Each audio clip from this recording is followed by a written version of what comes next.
Alors, rebonjour à tous et donc bienvenue sur cette table ronde comment intégrer la sobriété dans la stratégie de mon entreprise. Donc pour répondre à cette question, autour de la table, nous accueillons, alors c'est dans l'ordre alphabétique, donc n'y voyez pas d'attention. Donc Walter qui est intervenu tout à l'heure, donc je prends le temps de te présenter un petit peu plus. Donc si je vous raconte des bêtises, vous me reprenez. Donc ancien journaliste, puis éditeur. Donc vous avez également, alors on se vous voit là, vous avez, on peut se tutoyer. Alors tu as également fondé le magazine de transition écologique Terra Eco, donc une connaissance aiguë de l'économie et du vivant. Tu as été donc le co-auteur du film Animal avec Cyril Dion et tu es désormais entrepreneur à 80%. Tu as cofondé donc Openland, une fabrique de projets à impact créée en 2018 qui accompagne les individus, les entreprises et les territoires dans la transformation écologique. À tes côtés, donc Julien Lippi. Bonjour Julien, donc dirigeant de l'entreprise Lippi, PME industrielle créée en 1963. Fabricant français donc de portails, de clôtures, fortement engagé dans la qualité, disposant de la triple certification ISO qualité, sécurité, environnement. C'est une entreprise d'environ 250 salariés. Vous êtes depuis longtemps engagé et concerné par les questions environnementales. Vous avez fait, de ce que j'ai vu, des études de commerce au départ et par la suite intégré donc l'entreprise familiale en 2001. D'abord en tant que responsable des achats, mais vous avez visité les différentes fonctions de l'entreprise. Vous avez travaillé dans le système d'information, la logistique, la production, le commerce. Donc, finalement, tout était dessiné pour vous laisser la place de gérant. Finalement, vous êtes formé au management et vous êtes devenu gérant en 2007 de la structure et engagé des transformations en 2011. Donc, à mes côtés et à vos côtés également, Alain Merville. Donc bonjour et enchanté. Vous avez d'abord travaillé chez Air Product, donc 3e groupe mondial dans le secteur des gaz industriels.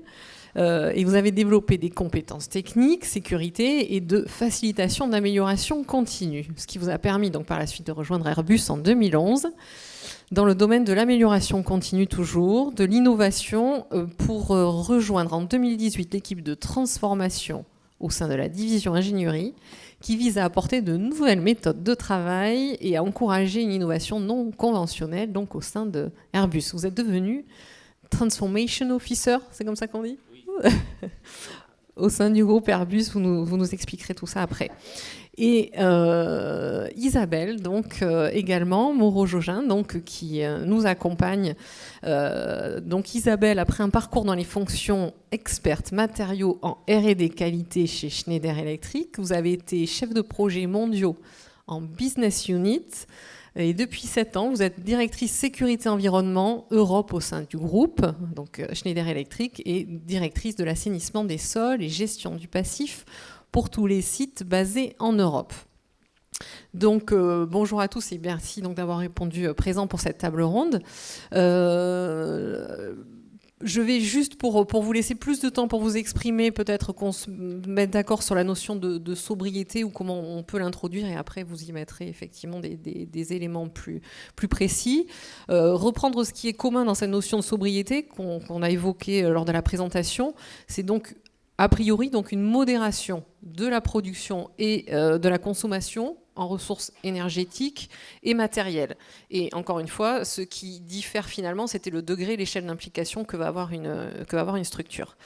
Donc les questions que j'ai envie de vous poser à chacun d'entre vous, et je vous laisserai la parole après pour dérouler là-dessus, c'est comment la sobriété est-elle venue à vous ?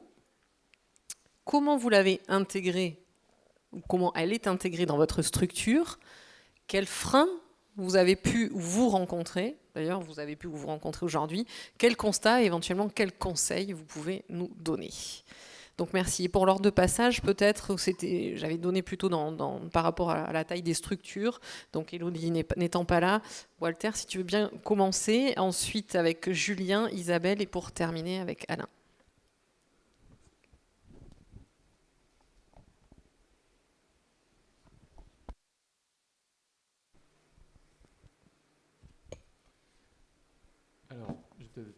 bref parce que j'ai déjà un peu pris la parole, mais en gros, comment elle est venue à moi?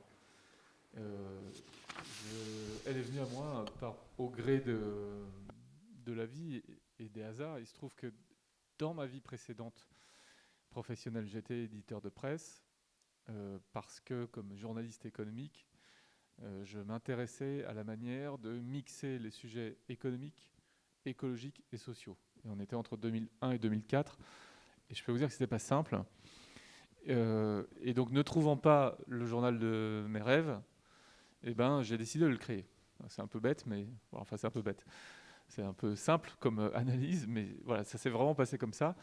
Et puis ce projet est devenu une aventure entrepreneuriale parce que c'était un projet éditorial d'abord, mais avec des salariés, avec un modèle d'affaires, avec etc., etc. On a créé à peu près 25 emplois. Il y avait 1,5 million de chiffre d'affaires.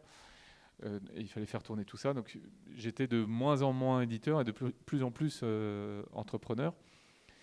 Voilà, donc mon premier contact, ça a été comme ça. Et c'est comme ça que je me suis tout simplement plongé dans cette affaire en l'apprenant par la science, en discutant beaucoup avec des scientifiques, des climatologues, des spécialistes du vivant, de la biodiversité, et en réalisant que le monde économique qui me passionnait, parce que j'étais passionné d'économie, le monde économique produisait de manière massive des impacts négatifs.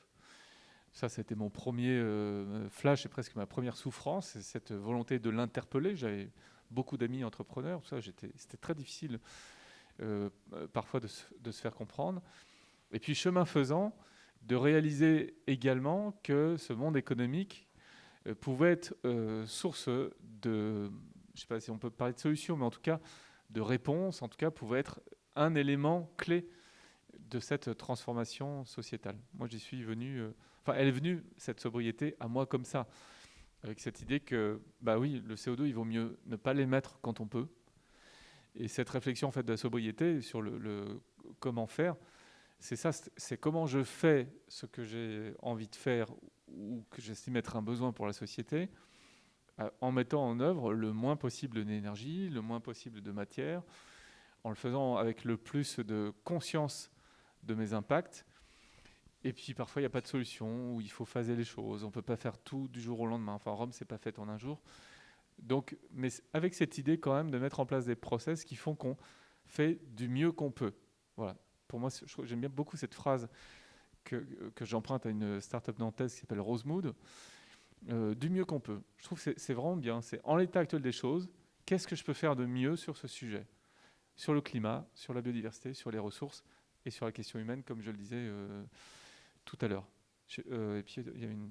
Je ne sais pas si je réponds à toutes tes questions. À toutes, non. Après, c'était comment est-ce que tu l'avais intégré, donc oui, comment elle était venue à toi, comment tu avais intégré effectivement ça, et après, quels freins tu avais pu rencontrer dans cette démarche Voilà, alors en cherchant beaucoup, à l'époque, comme éditeur, il y avait un énorme sujet qui était le papier, et notre surconsommation de papier, puisque notamment quand on est en kiosque, c'était le cas de Terra Eco, quand on est en kiosque, c'était une nécessité pour notre modèle économique, il y a un gaspillage incroyable, puisque en fait, vous mettez 100 magazines dans un kiosque, et vous savez, avant de le faire, vous le savez, et vous le faites quand même, et je l'ai fait. Vous savez que sur les 100, dans le meilleur des cas, il y en a 10 qui seront achetés. Dans le meilleur des cas. Donc, outre que c'est un gaspillage d'euros, et que quand on est éditeur indépendant, on n'a a priori pas besoin de gaspiller des euros, ça pose une vraie question. C'est quelle est l'utilité de... Alors on vous dit, oui, ne vous inquiétez pas parce que les invendus, derrière il y a une benne et puis tout ça va être recyclé. Oui, ok, heureusement. Mais derrière, est-ce qu'il fallait vraiment couper cette forêt ? Est-ce que l'énergie qu'on a utilisée, le transport qu'on a mis en œuvre, tout ça, est-ce que ça c'est efficient finalement ? Ma réponse c'était non. C'était pas efficient. C'est pour ça que dans le projet qu'on a mis en place assez massivement, alors qu'à l'époque, l'idée, c'était plutôt d'arroser au maximum, en allant chercher des annonceurs, et finalement, ne cherchant pas à instaurer une relation forte avec les lecteurs, l'idée, c'était de dire, on va privilégier l'abonnement, parce que c'est peut-être plus dur, mais c'est plus stable, et quand on a un portefeuille d'abonnés, on sait en fait ce qu'on doit produire. On le sait à l'avance, donc on va produire à juste titre. Donc la manière d'y répondre, c'était ça. Et le paradoxe, c'est que la culture de l'abonnement, même sur le web, donc mixte, papier, numérique, qui est devenue aujourd'hui à peu près une évidence, enfin, avec lesquels il n'y a plus trop de problèmes. À l'époque, en 2004, 2005, 2010, c'était pas si évident que ça. C'était pas encore si évident que ça. Mais notre manière d'y répondre, c'était de faire comme ça. Et puis, on a dû cesser la publication de ce titre, qui perdait encore un peu d'argent, pas tant que ça, mais encore un peu, pour des tas de raisons sur lesquelles je ne vais pas revenir, y compris des questions humaines d'ailleurs. Et j'ai poursuivi mon aventure entrepreneuriale aujourd'hui en constatant qu'il y a moins de freins, mais avec ce projet Openland qui permet, je me suis dit en fait, puisqu'avec d'autres qui constituent cette équipe, on a acquis une expertise à la fois pratique et théorique parce qu'on l'a exercée dans des entreprises très différentes, quelle est, nous, notre manière d'avoir le plus grand impact? Est-ce que c'est de suer sang et eau pour entreprendre au carré, comme je disais tout à l'heure, en inventant un projet ou quelconque?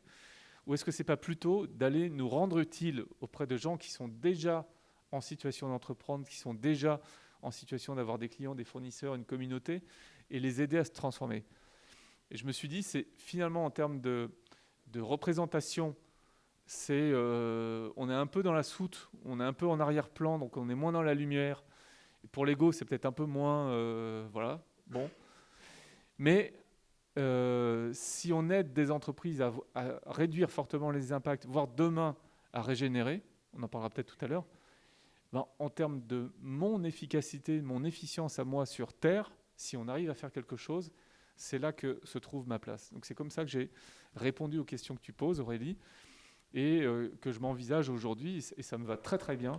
Et je peux vous dire que c'est un gros kiff de se lever tous les matins, de dire, bah voilà, ce à quoi on aide, c'est ça, et même si c'est d'autres entrepreneurs qui sont dans la lumière, ben, ça me va très bien aussi.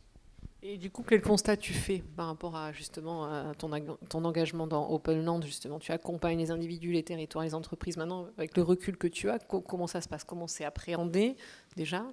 Ce que je vois, c'est qu'aujourd'hui, il y a une envie incroyable d'avancer. Incroyable. Je suis moi-même, j'ai l'impression d'être moins radical que les entrepreneurs avec lesquels je travaille. Alors parfois, ils veulent aller trop vite. Ça, c'est aussi un truc que je vois très souvent. Ils veulent aller trop vite, c'est-à-dire, ok, j'ai compris, bon, alors on va faire ça. Non, attends, 2 secondes. C'est complexe, donc si tu veux faire bien les choses, on a besoin de s'arrêter 5 minutes, de réfléchir, de mesurer nos impacts et d'être sûr que la décision que tu vas la prendre à bon escient, parce que cette décision, quand on parle d'un appareil industriel, d'un nouveau produit ou d'un service, etc., c'est là pour durer plusieurs années. Donc, essayons de réfléchir un peu, de nous projeter ensemble à ce que sera le monde dans 10 ans, rien que ça, 5 ans, 10 ans. Et puis, on va voir si c'est la bonne réponse. Parce que, entre nous, et petit message pour tous ceux qui accompagnent des projets entrepreneuriaux, on n'a pas besoin aujourd'hui d'ajouter des projets qui vont aggraver la situation. Le meilleur conseil qu'on a à donner à une entrepreneur ou un entrepreneur qui va ajouter du CO2, dégrader la biodiversité et taper dans les ressources, c'est dur, mais le meilleur conseil qu'on a donné, c'est n'y va pas. En revanche, tu as une formidable énergie entrepreneuriale, tu as un sacré talent, réfléchissons ensemble par rapport à ta raison d'être personnelle et ce qui te passionne, comment on va envisager ton projet dans ce terrain de jeu qui est une nécessité pour la société. Donc surtout pas traiter les gens d'idiots, c'est pas des idiots, mais leur dire, regarde, tu n'avais peut-être pas ouvert les chakras, il y a une autre manière de faire, on a besoin de toi, mais surtout, tu as un tel talent, en fait, que si tu lances ton projet comme ça va marcher, et donc on va consommer du fossile, on va émettre du CO2, ça va être la cata. Donc de grâce, ne lance pas ce projet. Par contre, il y en a peut-être un autre à côté, là. Voilà, ça pour moi c'est un rôle fondamental, qu'on soit s'adresse à une organisation établie ou une organisation naissante. Donc merci Walter, c'était effectivement ma dernière question sur les conseils que tu avais à donner. Donc du coup tu viens de nous donner ce conseil-là. On va passer du coup à Julien Lippi. Donc on change de registre, là on est dans le domaine industriel. Donc, c'est intéressant aussi d'avoir, Julien, un petit peu ton regard sur comment la sobriété, elle est venue à toi, comment est-ce que vous l'avez intégrée, les freins que vous avez rencontrés, et de la même façon, les constats dans ton environnement que tu as pu oui, faire, et puis les conseils que tu peux donner aussi à nos auditeurs. Merci. Bonjour. En fait, la sobriété, elle est venue à moi il y a 15 jours, 3 semaines par téléphone, par l'appel de Yannick. Euh, Ce que je veux dire par là, c'est que je m'étais jamais posé la question, je m'étais jamais dit, tiens, je fais de la sobriété dans l'entreprise, quoi. C'était pas mon sujet. Euh, En revanche, moi, je suis né avec des questions sur le sens de notre vie, qu'est-ce qu'on a à faire sur cette terre, et dans un environnement entrepreneurial euh, qui, qui induit l'idée que l'entreprise ne vaut que parce qu'elle apporte à la société, quoi, en fait. Que donc l'entreprise a une responsabilité sociétale forte. Et cette manière de faire, cette vision de l'entreprise, elle a été renforcée par un parcours assez long au CJD. J'ai été un des premiers, un des auteurs sur le premier livre blanc sur le bien-être en entreprise. On a dans l'entreprise, on a fait le premier bilan carbone en 2009 ou 2010. On était une des premières entreprises françaises. Et régulièrement, si vous voulez, ma volonté d'entreprendre de manière responsable s'est confrontée à des difficultés. Régulièrement, j'ai été découragé. J'ai trouvé du soutien au CJD. J'ai retrouvé la flamme avec la naissance de mes filles. Forcément, ça reprojette différemment dans l'avenir. Et simplement, ce que je m'efforce de faire en tant que dirigeant et de transmettre dans l'entreprise, c'est de vivre le plus aligné possible, le plus en cohérence. Et de fait, aujourd'hui, vivre en cohérence, c'est faire attention aux actes qu'on pose. Et c'est faire attention, notamment en tant qu'industriel, à notre impact. On se pose la question aussi de comment passer de la limitation de notre impact à la réparation. Voilà, c'est des questions que l'on se pose aujourd'hui. Alors, j'ai un petit peu embrayé sur la deuxième question, qui est comment ça vit dans la structure. Mais comme je vous l'ai dit, c'est d'essayer de mettre le sens au cœur de notre action. C'est vraiment ça le sujet. Alors bien sûr, on s'appuie sur des labels, ça donne parfois de la méthode, mais c'est surtout de faire vivre le sens. Et finalement,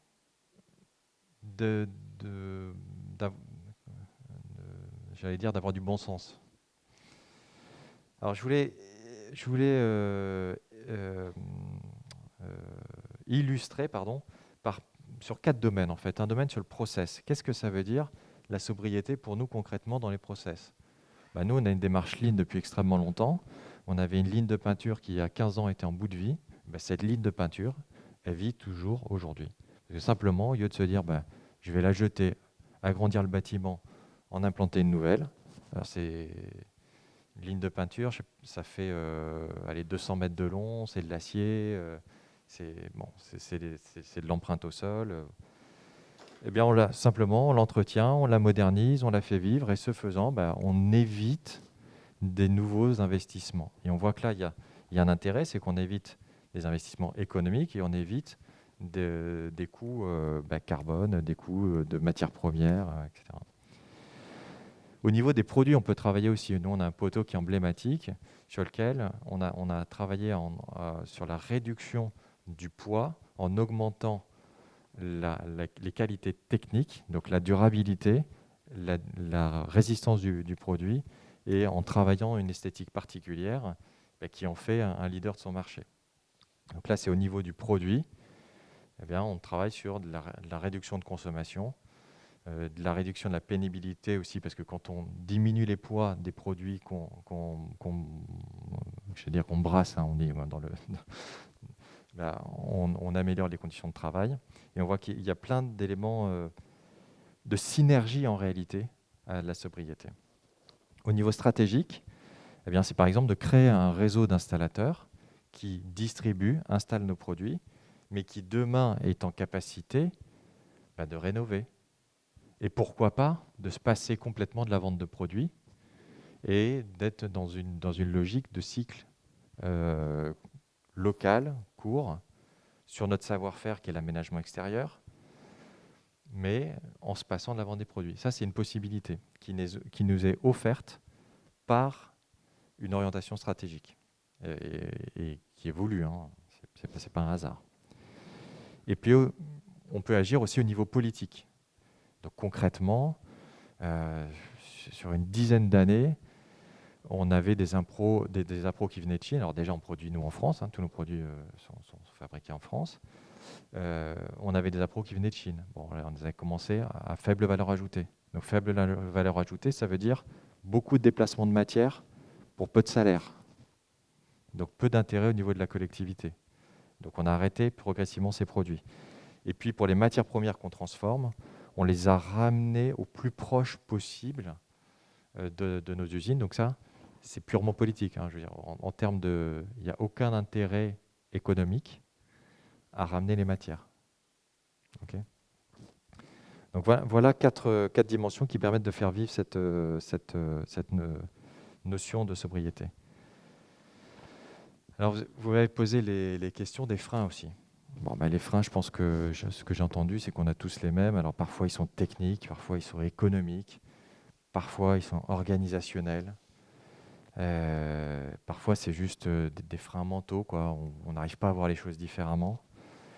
Parfois on manque de volonté parce qu'on est fatigué, parce qu'on est contre le courant, enfin bref. Tout un tas de choses parfaitement humaines. Mais au bout du compte, et je crois que ça a été évoqué ce matin, ce qui nous manque, c'est la conscience, parfois. Dire, tiens, on pourrait faire les choses différemment. Et souvent de la compétence. Ce que j'ai exprimé, c'est des choses, on est dans un environnement qui est extrêmement complexe, quoi. Quand on fait le bilan carbone en 2010, bon, premier impact, les matières premières. Ouais, ok, d'accord. Qu'est-ce qu'on fait? On arrête de produire? Non, on n'arrête pas de produire. Donc, on a des leviers qui sont assez faibles. Mais il y a d'autres sujets sur lesquels on peut rajouter des services, et ça fait zéro consommation de matière. Pas de souci au niveau du bilan carbone, et c'est productif économiquement directement. Donc voilà, on navigue dans un environnement qui est complexe, sur lequel finalement il faut beaucoup de compétences pour prendre des décisions qui sont sensées. Les constats que je fais, pour être très, très rapide, c'est une démarche qui est très exigeante, en tout cas pour nous qui sommes industriels, dans la vieille industrie, mais qui est au bout du compte vertueuse parce que, en termes d'image, aujourd'hui, c'est une chance, hein. Il y a 10 ans, tout le monde s'en foutait, hein, concrètement, alors qu'aujourd'hui, c'est porteur d'avoir une démarche environnementale, sociale, sociétale, vertueuse. Donc ça, c'est un point qui est intéressant. Ça renforce notre activité parce qu'effectivement, les jeunes aujourd'hui qui rentrent dans les entreprises, ils disent c'est quoi ton projet? En fait, comment tu me fais rêver? Ouais, ok, bon, voilà. Et puis, j'ai bon espoir qu'économiquement, ça finisse par fournir un avantage compétitif. Ça reste au stade de l'espoir. Enfin, qu'est-ce que je pourrais conseiller? Je ne me sens pas vraiment légitime pour donner des conseils dans le domaine, mais je crois qu'il y a quelque chose d'universel dans le fait d'essayer, quoi, en fait. On n'a pas toutes les réponses, c'est complexe, on ne peut pas tout faire bouger, mais on peut faire des choses, quoi. Faisons ce qu'on peut faire, ce qui est à notre portée, dans le bon timing. Le timing joue un rôle très important. Vous pouvez pas... C'était évoqué avec le cas de Back Market. Vos clients, s'ils ne sont pas prêts, ils ne sont pas prêts, quoi. Donc, essayez pas de leur tordre le bras, ça ne marche pas, quoi. Donc voilà, c'est ça. Faire ce qu'on peut faire au bon rythme et puis penser sur du long terme. Voilà pour ma part. Merci Julien. Juste peut-être te reposer une question par rapport aux freins, parce que quand on avait échangé ensemble, tu avais évoqué que ça avait été difficile parce que finalement tu étais assez avant-gardiste dans la démarche et que autour de toi, que ça soit client et fournisseur, ça a été quand même compliqué. Et comment finalement est-ce que tu as réussi à passer le cap, si je puis dire? Ben, c'est un peu ce que j'ai évoqué tout à l'heure, c'est que finalement la motivation, elle vient pas forcément du marché et des clients. Clairement, c'est pas suffisant, quoi. Je veux dire, c'est pas là que ça se joue. Mais c'est plus de retrouver des sources d'espoir et d'intérêt. J'ai parlé de mes filles. Ben, à un moment donné, ben, je me dis, mais attends, putain, mes filles viennent de naître, à la première, puis à la deuxième. Quel monde on leur prépare, quoi. Et donc ça me ramène dans l'entreprise avec de l'énergie pour faire bouger les lignes. Exactement. Et puis, parfois, il y a une lueur d'espoir. On sent qu'on tombe sur une étude qui dit que les Français sont plus sensibles à la question. Parfois, on tombe sur un collaborateur qui rejoint l'entreprise et qui est intéressé par le sujet et qui prend en main un sujet. Voilà. Donc, c'est vraiment plus un certain nombre de signaux qui permettent de passer le cap. Et puis, concrètement, il y a aussi d'un point de vue économique dans l'entreprise, il y a des moments où on a été moins vite. Parce qu'on n'avait pas d'argent, on était en situation difficile et on n'était pas en capacité de se dire j'investis sur la R&D pour économiser des points. Je ne sais pas si ça répond à la question. Merci beaucoup Julien. On va écouter Isabelle. Donc là, on change de dimension aussi avec Schneider Electric, savoir un petit peu aussi, alors déjà, comment individuellement c'est venu à toi, et puis au niveau de la structure aussi, peut-être faire l'historique dans la démarche de sobriété, toi, la structure, et puis pareil, les freins que tu peux rencontrer aujourd'hui, les constats, et si tu avais un conseil à donner. Merci Isabelle. Bonjour à tous déjà, parce qu'on ne s'est pas forcément complètement vu. Alors, je ne suis pas tombée dedans quand j'étais petite. Je suis juste née avec un papa qui était viticulteur, donc la terre, avec un petit T, ça me cause. Cultiver, ça me cause. Donc ça, oui, c'est une valeur que j'avais en moi. Et ensuite, j'ai intégré une entreprise où il y avait quelques personnes qui étaient, je pense déjà, des écolos un peu avant-gardistes. Et le service que j'ai intégré, qui était un laboratoire matériaux, donc c'était télémécanique en ce temps-là, c'était pas encore Schneider Electric, donc sur Angoulême. Les deux personnes avec qui je travaillais, c'était des écolos purs et durs. Donc dans un laboratoire de matériaux, c'était un peu bizarre, mais voilà. Et petit à petit, dans mes différents rôles dans mon entreprise, j'aurais envie de dire, j'ai évolué, ma maturité sur le sujet a évolué aussi. Et j'ai eu la chance, peut-être quelque part, d'avoir une société qui est quand même qui cherche à aller vers l'environnement durable. Alors, on ne parle pas de sobriété chez nous, effectivement. On parle plutôt de sustainability, donc d'environnement durable. Et on a un PDG, effectivement, qui est très avant-gardiste sur le sujet. Alors, il ne faut pas rêver, hein, on est dans un monde, c'est une société de CAC 40, reconnue mondialement. C'est pas que par pur, je pense, voilà.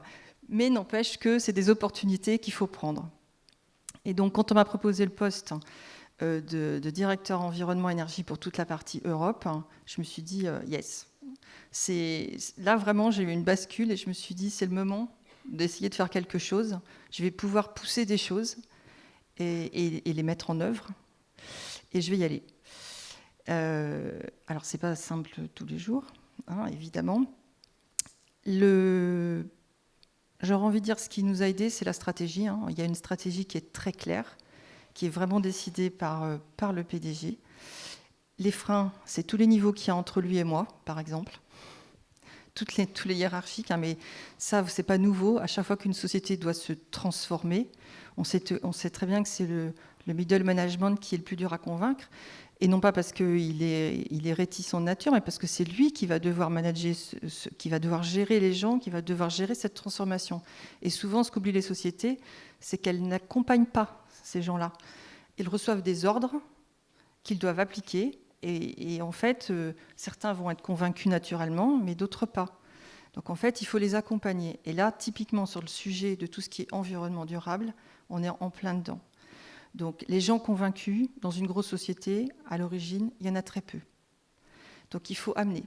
Il faut amener les gens à comprendre ce qu'il y a derrière et comment on peut mettre en place. La mise en place, c'est des petits pas. Si vous attaquez le sujet en vous disant « Demain, je veux que mon entreprise, elle diminue son empreinte carbone », allez, c'est parti. Il faut expliquer d'abord ce que c'est, comme je l'ai dit, mais il faut aussi donner des petites actions. Alors, je vais en donner une, c'est-à-dire qu'au début, une action que j'ai développée sur l'Europe avec le service achat, j'ai dit plus de papier blanc. On n'était pas encore complètement à la suppression du papier. J'avais bien compris que ça, si je faisais en une étape, ça serait un peu compliqué. Donc, on va mettre du papier recyclé. Le papier recyclé n'est pas blanc. D'accord ? Il est gris. Et les gens, on va dire, ont assez adhéré, sauf, pour la plupart, les top managers et leur assistante, qui, elles, ne se voyaient pas, elles et leur patron ne se voyaient pas, on va dire, faire des documents, envoyer des documents autrement que sur un papier propre et blanc. Parce que pour eux, blanc, c'est propre. Voilà, donc déjà, derrière cette petite action, pour vous montrer qu'il faut vraiment amener les gens à comprendre que c'est quoi l'utilisation d'un papier ? C'est pour faire passer un message. Qu'il soit blanc, qu'il soit gris, qu'il soit rouge, on n'en a rien à faire. Ça, c'était la première étape. Et la deuxième, c'est de se passer de papier, de voir comment on peut communiquer pour effectivement le faire autrement, réfléchir pour le faire autrement. Donc, voilà. Donc ça, c'était déjà juste un exemple. Donc aujourd'hui, dans la société que je représente, qui est Schneider, donc on est un paquebot, pour faire le lien avec les interventions d'avant, on a un paquebot. Aujourd'hui, clairement, on a encore un pied dans l'ancien monde et un pied, on va dire, dans, je ne vais pas dire le nouveau, mais dans celui dans lequel on doit aller. Et pourtant, j'estime que elle fait partie des grosses sociétés qui, franchement, sont dans l'environnement durable. Mais pour moi, on n'a pas encore quitté. Il y a un pied qui est toujours bien ancré de l'autre côté. Donc, on a une stratégie forte. On a décidé qu'on devait être ce qu'on appelle complètement décarboné en 2030. Donc, il y a différents scopes, comme ça vous a été expliqué. Donc, déjà, on va dire qu'on balaye devant notre propre porte. Donc, on décarbone tous nos sites de production. Puis, on est en train d'attaquer, on va dire, le sujet avec nos fournisseurs. Et puis, dans la troisième étape, avec nos clients. Donc, on voit bien, étape par étape. Donc, comment ça s'est passé en interne ? On n'a pas parlé de décarbonation. Le sujet, il a commencé il y a 10 ans. On a dit, première chose, il faut consommer moins. Moins. OK, ça veut dire quoi consommer moins ? Je regarde ma consommation d'énergie, et quand je ne produis pas, qu'est-ce qui se passe ? Ah ben zut, je ne produis pas et je consomme quand même.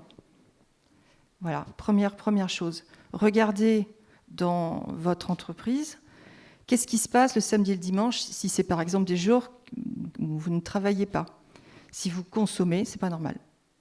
Ça veut dire qu'il y a des choses qui ne se passent pas bien. Dans une entreprise normale, il y a souvent l'utilisation de l'air comprimé ou des choses comme ça. Vous verrez, les circuits ne sont jamais coupés. La lumière, il y a toujours un endroit quelque part où ça reste encore allumé, même le week-end.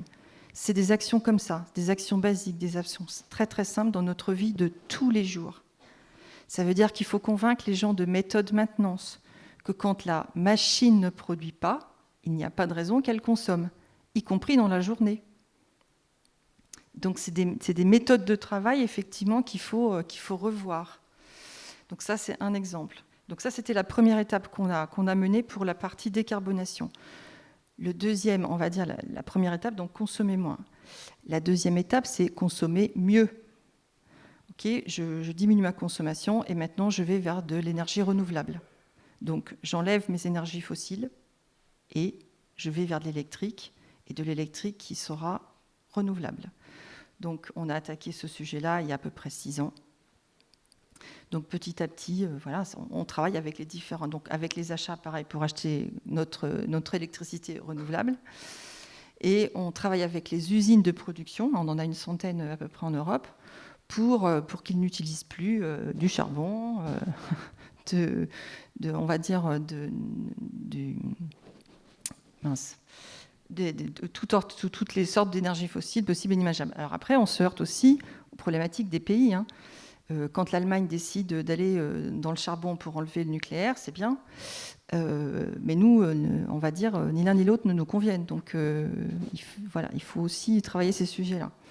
Donc aujourd'hui, on est dans cette étape-là. On y a ajouté, là, récemment, donc d'avoir des sites qui soient labellisés. Donc là, c'est pour amener de la reconnaissance à tous les sites eux-mêmes qui font l'effort d'aller vers cette décarbonation. Donc on les labellise. Donc ça veut dire qu'ils n'utilisent plus que de l'énergie électrique, ils n'ont plus d'énergie fossile, ils ont diminué leur consommation d'au moins 30% sur les 9 dernières années. Et ça marche, on sait faire. Tous les sites, depuis 10 ans, doivent faire moins 3% de consommation chaque année. Et ils y arrivent. Alors on les aide, on va chercher aussi des gens compétents pour nous aider à ça, mais on y arrive. Ce à quoi s'est rajouté il y a 4 ans, l'économie circulaire. C'est pour ça que je vous disais, on a vraiment fait des étapes petit à petit dans l'environnement durable. On a commencé par l'énergie parce que c'est notre métier, et donc ça, c'était la manière d'accrocher les gens. Et puis petit à petit, on a rajouté d'autres sujets. Donc l'économie circulaire. Alors un exemple d'économie circulaire, tous nos produits qui est arrivés en fin de vie ou qu'on n'avait pas pu vendre dans nos centres de distribution, en fin d'année, ils étaient détruits. On payait pour les détruire. Aujourd'hui, on les récupère, on leur redonne une seconde vie. On regarde si c'était des produits abîmés, et ainsi de suite. Et on les remet en fait en vente. Les freins, on a eu dans notre propre société des freins. Les commerciaux se sont dit, OK, mais ces produits de seconde main, ils vont cannibaliser nos produits neufs. Donc au début, ils ne voulaient pas. Il a fallu des fois 3 ou 4 ans avant de convaincre, de pouvoir percer le marché en disant, voilà, aujourd'hui, Schneider en France est capable de proposer 2 types de produits, des produits purement neufs et des produits qui sont neufs aussi. C'est juste qu'ils n'ont pas été vendus à l'instant T. Et l'emballage était peut-être abîmé, je ne sais pas trop, effectivement. Et on reprend tous ces produits-là et on les remet sur la vente. Donc on a créé une structure pour ça. C'était complètement novateur. Enfin, je veux dire, ça n'a pas été simple. La troisième notion qu'on est en train d'ajouter, c'est la biodiversité. Alors là, on est au début de l'histoire. Et j'entends des collègues dire « Ah oui, les petites abeilles, ah oui, les petites maisons insectes, ah oui, c'est rigolo ça, ah oui, c'est rigolo. » Accrochez-vous bien parce que c'est le sujet qu'on va attaquer maintenant, et de la même manière que les autres, de toutes les manières, on va le faire. Mais voilà, ce que je veux dire, c'est qu'il faut des moments avoir un peu... faut avoir la main de fer dans le gant de velours, c'est-à-dire qu'il faut et éduquer et amener les gens, et puis effectivement avoir des actions qui sont des moments simples pour les faire, pour les emmener avec nous. Et il faut être hyper opportuniste. Le Covid, ok, c'est manque de matières premières. Eh bien regardez, on a des emballages carton qu'on utilise une fois et on les jette. Eh bien regardons comment les réutiliser. Alors diminuer l'emballage déjà est d'une, et puis les réutiliser. Il faut être opportuniste dans tout ce que l'on voit pour faire changer les mentalités. Et puis, là où ce qu'on a beaucoup utilisé aussi, c'est le propre jeu des industriels. C'est-à-dire que tout ce qu'on doit faire doit rapporter. Moi, j'ai entendu plein de fois mon patron me dire « Je sais combien tu me coûtes, combien tu me rapportes. » Ok, on va jouer. Du coup, à chaque fois qu'on gagne un emballage, on le valorise. Alors, en termes de tonnage carton, effectivement, mais on le valorise aussi en termes d'euros. À chaque fois qu'on ne consomme pas une énergie, qu'on a évité de consommer, on le transforme en valorisation, en monnaie, pour montrer qu'on a un intérêt à le faire. Et ça, c'est, je pense aujourd'hui, comme quoi on n'est pas encore... Donc le paquebot, il est bien en train de tourner, ça ne se fait pas tout seul. Malgré un patron qui, comme je vous dis, la stratégie est claire. tous nos managers, donc moi y compris, on a au moins un objectif sur lequel on est jugé, qui est sur un domaine environnement. Donc ça peut être le moins 3% en consommation énergétique, mais tous ont au moins quelque chose. Et les grands patrons, ça fait partie de ce qu'ils appellent leur bonus. Et croyez-moi, si celui-ci ne l'atteignent pas, ils sont mal. Donc, degré ou de force, là, on va dire ça avance aussi. Mais on voit une évolution dans le management, franchement, qui est super. Mais les gens du terrain, ils sont top. Parce qu'eux, ils y vont. Donc, vous pouvez vous appuyer sur eux. Il ne faut pas croire. Je veux dire, là, je parle en tant que grande société. Effectivement, quand vous êtes une petite entreprise et que vous êtes 2 ou 3, c'est une autre approche, j'imagine bien. Mais les grandes sociétés, pour moi, elles doivent montrer l'exemple. On doit être ce qu'on appelle un rôle modèle. Et on doit aider les autres. On doit aider les sociétés les plus petites. Et on doit travailler avec nos fournisseurs et travailler avec nos clients. Si nous, on ne fait pas ça, personne ne le fera. Et là, il faut pousser. Merci beaucoup Isabelle. On va voir donc si Alain partage ton point de vue en tant que représentant d'un grand groupe aussi, si vous devez avoir un rôle modèle, donner l'exemple. Donc Alain, je te laisse la main pour répondre à cette question sur comment la sobriété est venue à toi, à Airbus. Est-ce qu'elle est d'ailleurs vraiment rentrée dans Airbus? Bonjour à tous et toutes. Donc je vais faire le lien avec Isabelle. Je vais donner un témoignage terrain justement. De ce qui peut arriver au sein de Airbus, notre petit paquebot aussi. Je ne sais pas si vous avez déjà été inspiré par quelqu'un, une personne proche, une personnalité, un collègue. Moi, ça m'est arrivé. Son nom, c'est Pascal Chaumel, c'est un ingénieur réputé, écouté et respecté. Et il m'a transmis la sobriété en innovation qu'il appelait Rougad, qui vient d'Inde, c'est un élan qui vient d'Inde.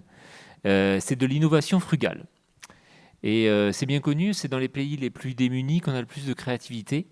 Et en fait, c'est bien vrai et on l'a déployé, nous, au sein de notre équipe. Alors, comment on l'a déployé? Moi, je suis un coach agile aussi, au sein des équipes Airbus ingénieurs. Et j'ai accompagné pendant presque 3 ans une équipe en agile. Et qui développe finalement des produits sur étagère de nos futurs avions, en gros, voilà, des petites parties de produits. Et donc, à travers cette équipe agile, on a mis en place, c'est de l'agile à l'échelle, avec plusieurs équipes qui travaillent en parallèle, on a mis en place ce qu'on a appelé des mini-hackathons, toutes les 6 semaines, donc qui rentraient dans le cycle agile, de 2 jours. Et ces mini-hackathons étaient axés sur 3 types d'éléments. Le produit, donc, sur lequel ils pouvaient travailler, l'environnement, l'impact environnemental, et ce qu'ils pouvaient aussi innover en termes d'équipe dans leur façon de travailler et de s'organiser. On a utilisé des méthodes comme le design thinking, mais un peu simplifié. On n'est pas allé en 2 jours, on ne peut pas déployer tout le design thinking, mais on a fait l'essentiel de l'état d'esprit autour du design thinking, avec un esprit complètement maker, comme dans les Fab Labs, où on avait une batterie d'imprimante 3D qui nous permet d'appuyer nos démonstrations et de montrer rapidement ce qu'on pouvait avoir comme idée. Et aussi, on a appris à pitcher la façon dont aujourd'hui les startups s'expriment. On les a développées au sein des équipes Airbus à travers cette équipe pour apprendre à mieux s'exprimer, à mieux synthétiser une idée et à mieux la présenter rapidement à leur manager. Alors, et surtout, en fait, ce qu'on a aussi essayé d'intégrer, c'est des méthodes et des philosophies comme le biomimétisme à travers leurs idées, et aussi la façon de présenter sans PowerPoint. Ça fait du bien aussi de temps en temps d'utiliser du physique pour montrer les éléments qu'on veut déployer au sein de nos avions. Alors ça n'a pas marché tout de suite, bien évidemment, et une des barrières finalement aussi, c'est l'humain. Donc c'est une aventure humaine, mais la barrière, elle est humaine aussi. Elle est d'abord humaine par rapport à nos collègues. Même nos collègues, certains de nos collègues se disent « mais qu'est-ce que je viens faire là? C'est quoi cette session de créativité? Mais ça sert à quoi? Mais j'ai pas le temps, il faut que je produise, il faut que j'avance, voilà, qu'est-ce que je fais là ?» Donc au début, ça a été très, très compliqué de changer l'état d'esprit. la mentalité de certaines personnes par rapport à cette nouvelle méthodologie qu'on utilisait, cette façon de penser qu'on utilisait. Les managers aussi sont de temps en temps des barrières. Et malgré tout, au fur et à mesure, ça s'améliore. Mais au début, on regarde ça un petit peu de loin. Donc, même dans une équipe agile, des managers, il y en a en haut, sur des couches supérieures, qui, de temps en temps, regardent d'un œil bizarre ce qu'on est en train de faire dans une équipe agile. Et viennent mettre des petites barrières aussi. Et malgré tout, ça nous empêche d'avancer. Mais on avance quand même. Bon. Donc, progressivement, on a changé les états d'esprit. Et en fait, qu'est-ce qui s'est passé? C'est que... au bout de la 4e session de mini-hackathon qu'on réalisait, ça a complètement changé. D'abord, les collègues avaient compris pourquoi ils venaient et que les idées qu'ils avaient faisaient avancer, soit Airbus, soit leur environnement, soit leur équipe. Donc, ils ont compris pourquoi ils venaient. Ils avaient même hâte de venir participer à cette session toutes les 6 semaines parce qu'en fait, pour eux, c'était une zone de respiration. Du coup, en fait, quand l'innovation elle revient régulièrement et qu'elle devient une aire de respiration, l'humain il a beaucoup plus d'entrain et d'idées, de motivation. Et on a changé la donne. Donc les gens ils ont été plus motivés. Il y a eu moins de barrières psychologiques sur non, on peut pas prendre de risques. Parce que là, en fait, on se mettait pas de barrières du tout. Et du coup, il y a une prise de conscience pour présenter des choses simples, des choses impactantes. Et en même temps, en utilisant toutes nos compétences, parfois non répertoriées dans notre job description. C'est-à-dire à partir du moment où... Et j'ai un exemple pour ça, c'est que j'avais un collègue dans cette équipe qui a participé au mini-hackathon et qui venait d'arriver pratiquement dans cette équipe. Et on travaillait... donc un challenge, c'était déplancher le plancher du 320. Il n'y a rien de secret dans ce que je donne là. On avait certains retours clients qui nous disaient mais le plancher fait du bruit quand on marche dessus, ça fait plac, plac, plac, plac. Et donc ça faisait du bruit. Et donc un challenge qui se sont donnés, c'est comment on réduit le bruit quand on marche sur un plancher de 320. Et donc mon collègue, qui lui avait une expérience passée dans une autre entreprise, avait une expérience élastomère. Et il a dit mais combien de fois on utilise des élastomères là sur ça et pourquoi on ne l'a pas utilisé dans le design? Donc, tout le monde s'est regardé, mais non, on n'a jamais utilisé ça. Et du coup, il a pris cette opportunité. Dans le mini-hackathon, on a imprimé en 3D des pièces plastiques souples pour imiter ce que pourrait être un élastomère. On a pris la petite maquette du plancher, on a laissé une partie avec les ressorts et le design classique. On a remplacé les pièces par les petits élastomères qu'il a utilisés, donc ça a coûté rien du tout. Et en fait, du coup, quand il a fait la démo, et il a marché bien sûr sur le plancher avec et sans, ça a été fracassant en fait. Je veux dire, il a impacté tout le monde a acheté le produit. Maintenant, il en est à développer justement l'utilisation des élastomères sur le design de certaines pièces des avions. Donc voilà, ça c'est aussi le genre de choses qui peuvent être impactantes au niveau terrain que Airbus n'avait pas forcément pris en compte, mais ça vient de l'humain et des compétences qu'on a les uns et les autres. Et on peut amener ça chacun et chacune quand on participe à ce genre de session à base. Et le design engineering, finalement, s'il est fait plus intelligemment, demain chez nos ingénieurs, et s'il est fait à la base, en fait, c'est le démarrage, parce que c'est là que tout est pensé. Et si on pense dès le départ à faire du smart engineering, à penser à l'impact environnemental, à donner des critères dans le design qui nous permettent d'intégrer aussi dans le design le recyclage, l'impact environnemental, tous ces éléments-là, là on a gagné.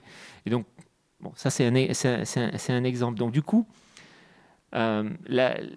finalement, il y a eu aussi une autre idée qui est sortie de cette équipe, par exemple, c'était, et pourtant ils étaient loin, tout se passe à Nantes, vous savez, on fabrique aussi des pièces en matière carbone, et donc qui est très difficile à recycler aujourd'hui. Et donc c'était l'idée, une des idées de l'équipe, c'est on va récupérer les chutes de pièces carbone à Nantes et on va faire des meubles d'atelier pour les compagnons. ça a pris son cours et maintenant on fabrique des meubles à l'intérieur d'Airbus qui sont faits à partir de nos chutes de matière carbone qu'on ne peut pas recycler ou que voilà, donc on transforme. Et donc ça c'est une autre idée qui est sortie de ces sessions. Donc mon conseil là-dessus en fait c'est il faut essayer. Il faut essayer de faire avec les équipes, même si c'est pas en agile, il faut essayer de faire des sessions comme ça où on peut inspirer, où on peut générer des idées, mais surtout des bonnes propositions qualitatives, on en parlait ce matin, qui sont dirigées vers la planète, vers notre environnement aussi. Et puis, il faut faire confiance aux humains et à nos équipes, parce qu'en fait, on fait des choses extraordinaires une fois qu'on les a libérés eux aussi, et qu'on les a sortis du cadre peut-être purement Airbus tel qu'on le connaît ou dans les grandes entreprises, mais le terrain, en fait, ils ont des idées et ils sont des êtres et des civils comme nous et ils ont des idées, ils ont aussi des passions et ils peuvent faire profiter de temps en temps de certaines de leurs compétences à l'extérieur. Donc, et puis, bon, pour Pascal Chaumel, mon collègue qui maintenant aujourd'hui est parti, malheureusement, il a été emporté par une maladie, mais en fait, la sobriété et cette idée d'innovation frugale, elle perdure à travers les équipes qu'il a accompagnées. Et je lui rends hommage aujourd'hui. Merci à vous. Merci Alain. Donc juste faire une très rapide synthèse de ce que vous venez de dire avant de vous laisser la parole si vous avez des questions. Donc par rapport à l'impulsion et la motivation, donc on voit effectivement que c'est souvent lié à une prise de conscience individuelle, mais que ça peut être aussi inspiré à un moment donné. Pour avoir discuté avec Élodie qui n'est pas là aujourd'hui, elle me disait aussi le constat que de plus en plus finalement l'engagement il vient des salariés aussi aujourd'hui. C'est pas que le dirigeant. On avait tendance à penser que ça pouvait être donc oui évidemment porté par le dirigeant, mais de plus en plus aussi les salariés sont vraiment une force qui pousse justement pour aller dans ce sens-là. Donc on a bien compris évidemment que c'était pas facile à intégrer, que ça demandait du temps et que c'était au quotidien et un travail au quotidien d'éducation, d'amener à changer et à faire évoluer les mentalités.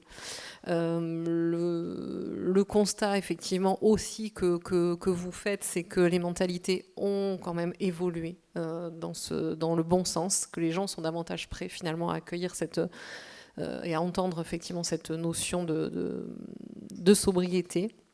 Et les conseils, bon, je vais reprendre un peu, c'était un lien avec les freins, mais c'est éduquer et amener au quotidien, effectivement, à faire changer les mentalités, faire confiance à l'humain pour l'aspect créatif. Et puis pour les grands groupes, vous disiez aussi, continuer à incarner, enfin continuer, ou en tout cas incarner ce rôle modèle aussi, surtout dans cet engagement, évidemment, et vers la sobriété. Donc merci à vous, et donc on va laisser la parole aux participants. Si vous avez des questions, on vous donne la parole et le micro.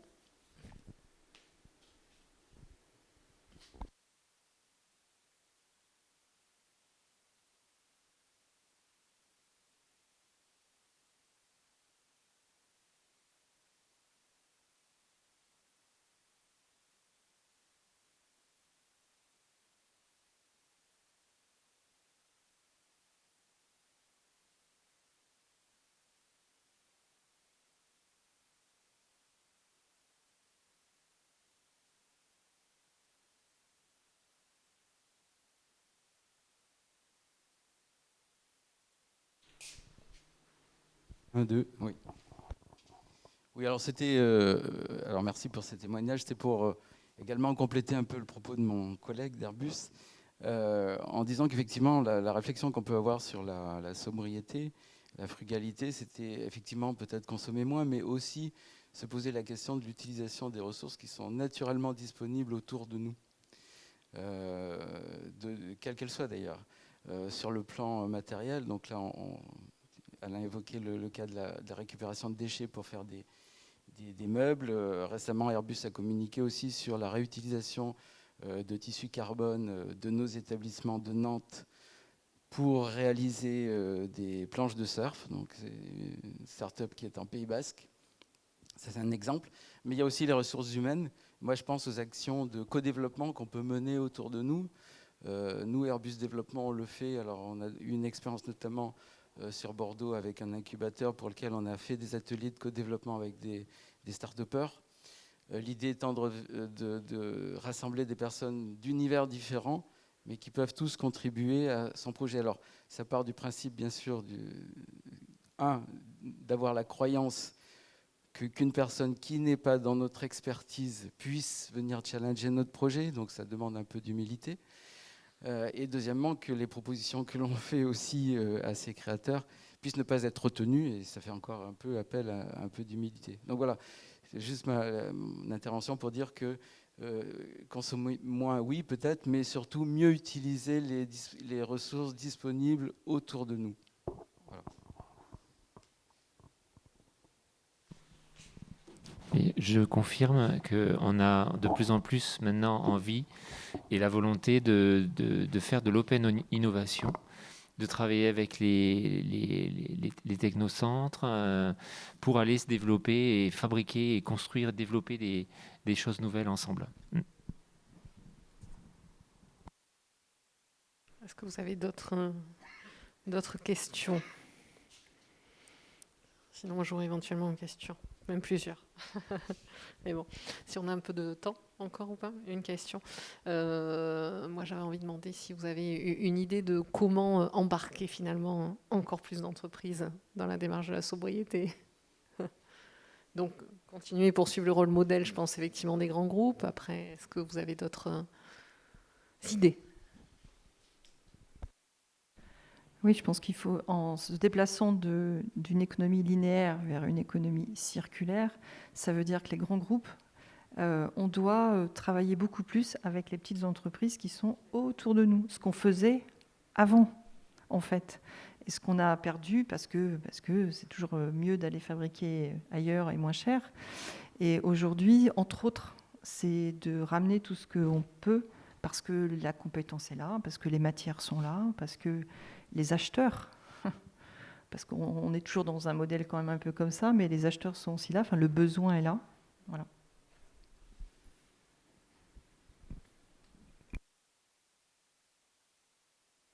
Oui. Bah, écoutez, moi, Isabelle, en vous écoutant, j'ai pris une vraie leçon de pédagogie. Et c'est ce que je retiens, parce que c'est pas trop mon fort, il n'y a pas que le sens, il n'y a pas que les actions pratiques, mais il y a une certaine manière d'amener les choses qui est plus acceptable, qui est plus accessible, en fait, plus acceptable parce qu'elle est plus accessible, plus compréhensible. Et c'est donc entre le sens et l'action de ramener cette pédagogie. Donc, merci.